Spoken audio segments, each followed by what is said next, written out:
detik. Selamat siang. Ya. Udah puasa keberapa, Pak? Pokoknya kita mulai puasanya 1 Ramadan.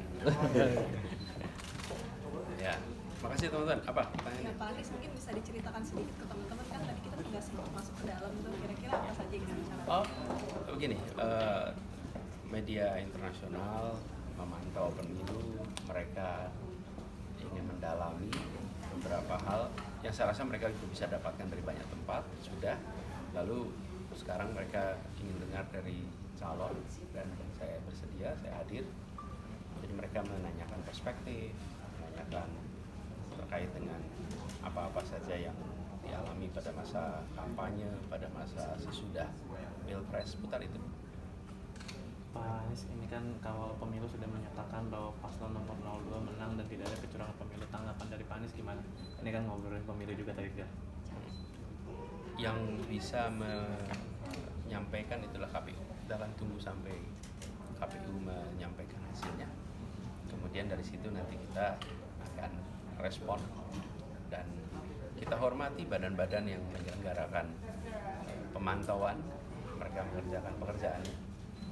Dan saya garis bawahi penting untuk melihat sebuah pemilu bukan hanya pada saat penghitungannya, tapi juga kegiatan pra penghitungan, pra pemilu, sehingga kita tahu bahwa yang dihasilkan lewat pemilu itu sesuai dengan tujuannya, mengetahui aspirasi rakyat yang sesungguhnya, bukan aspirasi rakyat yang hasil tekanan atau hasil tawaran imbalan. Pak Anies tadi di dalam sempat berbicara soal bagaimana dalam demokrasi yang baik partai yang menang dalam pemilu harusnya menjalankan pemerintahan dan berada di dalam pemerintahan, sementara partai-partai yang kalah dalam pemilu Semua yang di dalam tadi off the record deh. Iya. Dan Anda bisa kutip juga. Iya. Cuma ini kan sebelumnya banyak juga masyarakat yang bertanya gitu Pak. Ada kekecewaan misalkan dari tahun 2019 Pak Prabowo kalah tapi nyatanya kembali masuk dalam pemerintahan dan Bapak sekarang ini membawa perubahan dan istilahnya belum ada kepastian apakah Bapak akan tetap menjadi oposisi dan seperti apa, itu bagaimana sih Pak kepastian? Kalau ternyata hasilnya berubah gimana? Kalau ternyata ada putaran kedua gimana? Kalau ternyata hasil berbeda gimana? Jadi kita tunggu sampai tanggal 20, baru kemudian nanti kita akan sampaikan.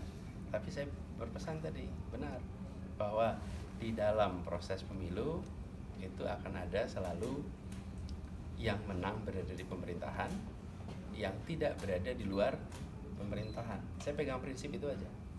Prinsipnya yang dipegang. Bila menang berada di dalam pemerintahan, bila tidak menang maka berada di luar pemerintahan, dan dua-duanya sama-sama penting. Saya pernah katakan bukan di debat pertama, saya bilang bahwa jangan sampai kita tidak tahan berada di posisi oposisi. Pak Anies, soal Wakil Ketua Umum Nasdem Ahmad Ali yang meminta para partai-partai untuk mundur dari kabinet bagi mereka yang mengajukan hak angket, itu bagaimana Pak Anies? Saya komentarin yang Pilpres saja, itu biar wilayah partai. Pak Anies, ini menyinggung soal RUU DKJ yang sedang dibahas. Ada pasal yang menyatakan bahwa nantinya wilayah aglomerasi ini akan dibentuk sebuah dewan, Kak, di mana wilayah aglomerasi ini yang sekarang Jabodetabek itu nanti akan dipimpin oleh wakil presiden. Tanggapan Pak Anies bagaimana? Apakah dengan dipimpin dengan wakil presiden maka pembangunan di Jabodetabek ini akan lebih maju? Bagaimana, Pak? Dan ini sedang bergulir pembahasan soal pasal itu. Ya. Kalau dari pengalaman kita di Jakarta, sebenarnya kerjasama antar daerah itu bisa terjadi dengan baik, dan memang ada perlu kelonggaran untuk Jakarta bisa melakukan kegiatan pembangunan di luar Jakarta. Sebagai contoh,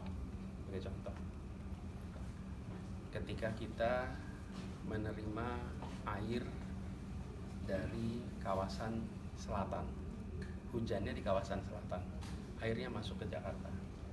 Di situ maka perlu dibangun waduk-waduk di luar Jakarta agar air itu bisa dikendalikan volume masuknya ke dalam Jakarta. Sebagai gambaran ya, kapasitas sungai kita di Jakarta itu 2.300 meter kubik per detik. Itu kapasitas daya tampungnya. Nah, kalau hujan deras, maka kapasitas itu bisa terlewati. Kalau terlewati terjadi banjir. Nah, untuk bisa mengendalikan supaya air yang masuk itu 2.300, tidak lebih dari 2.300 meter kubik per detik, maka harus dibangun waduk-waduk. Nah, ketika Jakarta membangun waduk, ini kan di luar wilayahnya, uangnya ada, kemauannya ada, tetapi kegiatan pembangunannya tidak bisa dikerjakan oleh Jakarta.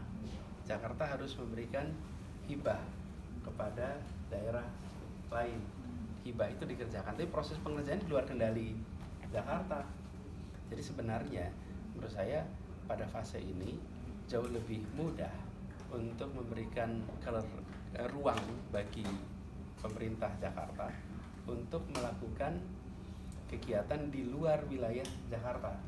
Sebagai contoh, Jakarta ini kalau pagi penduduknya bertambah dari mana? Dari luar kota.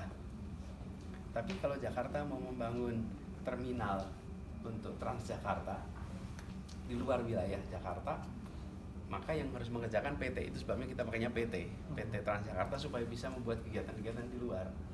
Nah, sebenarnya diperlukan saat ini itu pada aspek itu, sehingga tidak menimbulkan kerumitan baru.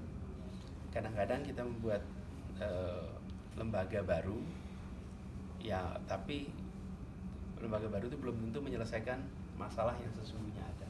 Jadi kalau saya usul, sebaiknya prosesnya lebih bottom up. Kumpulkan yang selama ini mengelola Jakarta dan sekitarnya, tanyakan apa yang menjadi kebutuhannya, dari situ undang-undang ini dibuat menyesuaikan. Jadi bukan kata Anies juga, tapi dilihat apa yang sesungguhnya dibutuhkan, di situ selesaikan. Ya, oke, cukup ya.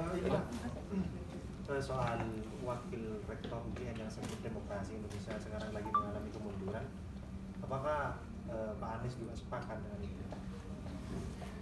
Beginilah, kalau demokrasi itu definisinya ada banyak sekali.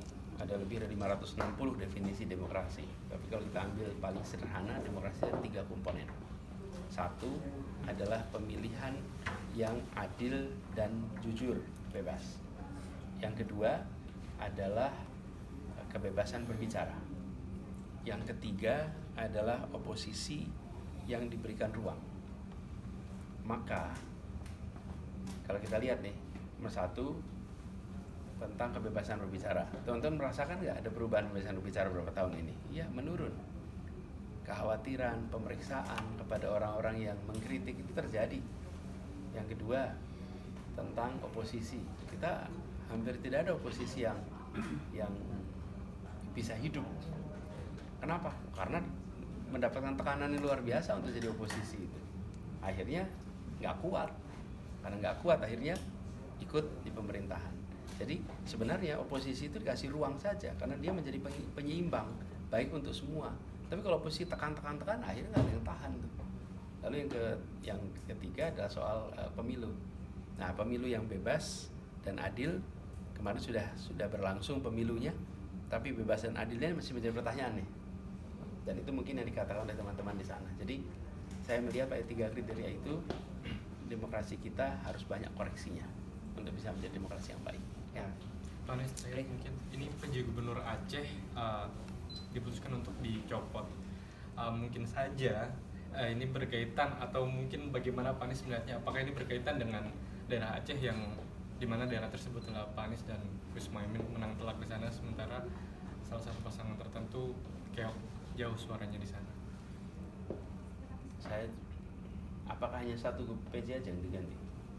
Sejauh ini baru PJ Gubernur Hanya satu itu aja. Yang lain tidak. Belum ada. Ya, biar publik yang menilai. Oke, cukup ya. Terima kasih. Terima kasih. Thank you. Lewat mana kita? Oh, balik lagi. Ya Pak Anies. Sehat Pak Anies. Jelajahi cara baru mendapatkan informasi Download Metro TV Extend sekarang.